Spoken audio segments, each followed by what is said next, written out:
one visit and you'll want to stay forever. What is going on, everybody? This is dkdynamite for a big breakdown here for you guys on the brand new Liberty Falls teasers, as well as confirmation of what could be an upcoming intro cinematic cutscene. Definitely stay tuned. But before we jump into that, be sure to hit that subscribe button down below, drop a like, and as a big reminder, there's plenty of brand new article coverage going up on detonated.com for those that want to stay up to date with all things Call of Duty. Call of Duty just went ahead and tweeted just a good 2 hours ago or whatnot that they are going to be doing another episode of the COD Pod live from Washington, D.C. probably in the next couple of days. They're going to be having guests, and they did ask us to drop a bunch of questions underneath this tweet, so you could ask anything from campaign, multiplayer, Warzone, and of course zombies. Now I was hoping for another episode of the COD Pod before COD Next, but I think this is going to be great. I mean, it's unclear how much they're going to share about the future of Black Ops 6. I'm sure most of the questions will be centered around launch, but either way, let me know some great questions down below in the comments of this video so that I can also bring some additional questions to the event next Wednesday. But with the conclusion of Modern Warfare 3 Zombies, we got an absolute banger final act mission, boss fight, and a very surprising ending cutscene. So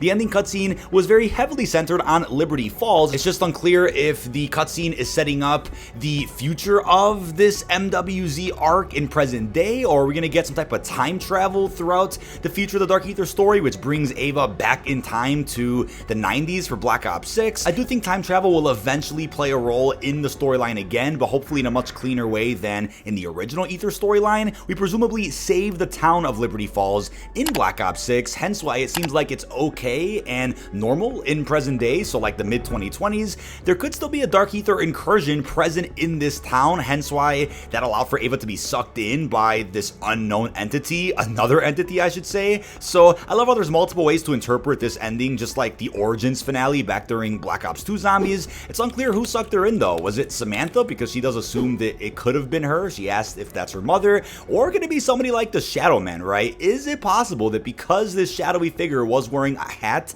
in this Dark Ether portal, could this be the return of a villain that we haven't seen in several years? But could it be a much more sinister version of the Shadow Man that's almost worth a separate video entirely? Could it be Monty and the Shadow Man combined into one ancient being again, as we saw a glimpse of and a teaser of back during the Black Ops 4 cycle? Now again, it's unclear if this ending is setting up Liberty Falls for Black Ops 6, or is it setting up something else for like a DLC map in Black Ops 6 that ties in the events of MW Zombies to the 90s somehow. We obviously got a nice look at the town of West Virginia here from this ending cinematic. Call of Duty on Instagram earlier today did go ahead and confirm that during the COD Next broadcast, here's what we're going to be seeing for Zombies, right? We have Liberty Falls and the gameplay trailer. We have live footage from content creators, game features and map deep dives with Treyarch developers, and possibly even more. So it does look like we're probably going to get a gameplay trailer either the day before COD Next or just during the broadcast for Liberty Falls. I kind of find it hard to believe we'll get the gameplay trailer during the stream itself, because the way they handled COD Next last year was they kind of released all the trailers beforehand and then just had all of us jump right into gameplay right when the broadcast started. Maybe they're changing it up a bit this year, where there still will be some trailers saved for the stream while content creators are also playing this new content at the very same time. Once again, my COD Next stream is currently scheduled. Hope to see you guys there. Cannot wait to get my hands on multiplayer again and to give you a first glimpse of the second round-based map coming to Black Ops 6 Zombies. With that, there's also going to be live gameplay of the new Area 99 Warzone map, which I talked a little bit about in my video from earlier today, and there will also be what is likely another surprise announcement for the future of Call of Duty. But with that, a new radio was also discovered that got added with Season 5 Reloaded as of yesterday, and it's once again a continuation of Miller's stories about Liberty Falls. I think it's great that MWZ took a lot of time to really establish some good plot points that are very relevant for the Black Ops 6 launch window. Is it possible we get more radios or other BO6 teasers in Modern Warfare 3 Zombies over the next few weeks?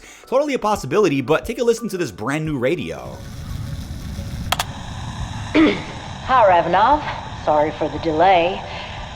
I've been trying to record the rest of my story about Liberty Falls, but turns out talking about trauma is harder than I'd anticipated. You'd think dogs would have warned me. Well, then again, the only soul I'm telling this to is you, so I guess that ain't on him.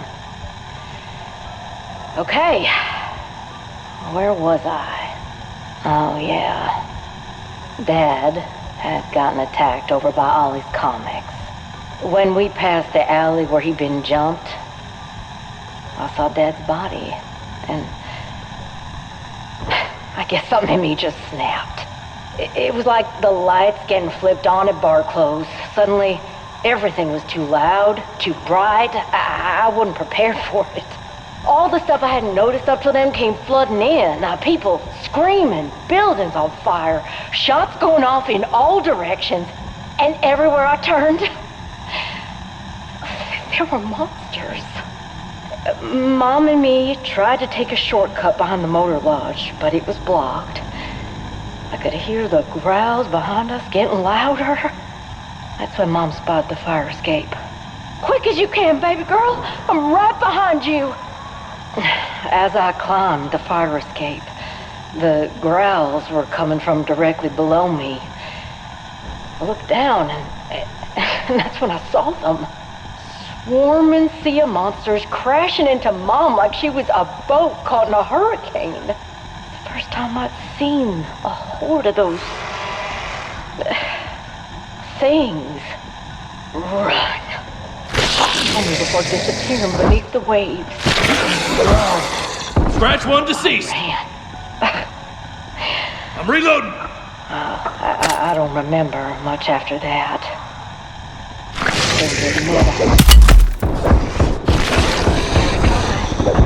When my aunt and uncle took me in, they told me the Steel Mountain Lions had found me holed up inside Freedom Fried Chicken 3 days after the outbreak ended. Good as new.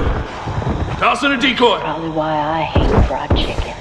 Now, some big takeaways is that Dilly's comics will, of course, be a point of interest inside of this new round-based map. An alley is mentioned, and they also name-drop the Steel Mountain Riders. Funny enough, if you actually acquire the Bloodburner keys in Modern Warfare 3 Zombies, it mentions that the Bloodburner was once owned by the Steel Mountain Riders. So, once again, another big connection. It's kind of just been in our face this entire time. It's unclear if the Bloodburner will make a return in Black Ops 6 at some point, or if we'll learn more information about the exact individual that drove the bike. Could that person be relevant in the future of the Dark Ether, or is just a funny callback that connects these games? But obviously yesterday was a big Liberty Falls themed update for MW3 Zombies, from the act mission to the ending cutscene and various Easter eggs sprinkled all around Urzikstan. But Treyarch just went ahead and tweeted what could be confirmation that we are getting a Liberty Falls cinematic cutscene as of tomorrow on Friday. So we do get a bit of a gif here that presumably is from the Liberty Falls intro, and this is what we all predicted, right? At least a week before, or a few days before COD Next, before creators get their hands on the new map, we would probably end up getting some type of intel drop or the full intro cutscene, possibly even gameplay, to really set up the fact that, yeah, Liberty Falls is a full-fledged round-based map. It's not going to be just a bonus experience like the Giant was in BO3. This is probably a map on the same scale as The Machine, if I had to guess. But I also think we might have gotten a small glimpse of some Liberty Falls footage from some of the marketing from The Truth Dies. We could see civilians kind of running through neighborhoods, running through houses,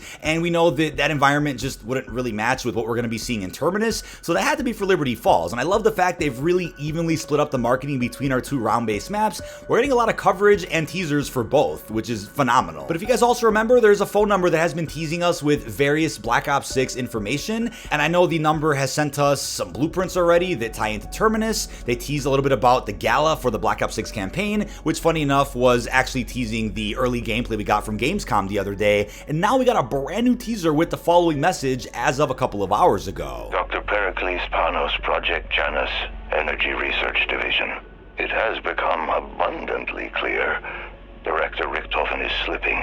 If we fail, it will all be down to Richtofen and his hubris. Now, I love the fact that Director Richtofen was name-dropped here in this teaser. We got a first look at what he's like on the new COD Unified Engine, right? His updated model. We got all that from the finale cutscene yesterday for Modern Warfare Zombies. But I think it's also really telling that Project Janus documents were there in Liberty Falls, I guess in present day, referencing events from the past. And the fact that 115 Rocks were a part of the new Dark Ether Rift quest yesterday. A lot of things are seemingly returning from the old Ether story, so could Project Janus be connected to all of that, right? We even get to see blueprints of a new Ethereum device, and even blueprints for the Wonderwaff Wonder Weapon here in the MWZ final cutscene. So when looking at these documents a little more closely, you could see some specific individuals like Jan Blancard, Dr. Modi, and Dr. Panos. So these are probably characters that we're going to learn more about in both Terminus and Liberty Falls once Black Ops 6 comes out. There's so many things that are being teased that are worth breaking down and mentioning here in a video, so we can see how all this pays off off in the next few months. But that is about it. This has been dkdynamite. Leave our thoughts down below in the comment section. What are your thoughts on the brand new Liberty Falls teasers from Modern Warfare 3 and from Treyarch earlier today? Where do you guys think the story is going, and are you hyped for the intro cinematic cutscene? I'll be live streaming here on the channel tomorrow with a full reaction and breakdown of what does get shown. We're gonna end up doing that instead of a podcast, and we'll probably push back Bombshell until later this weekend because of all this new zombie marketing. Really hope you enjoyed, and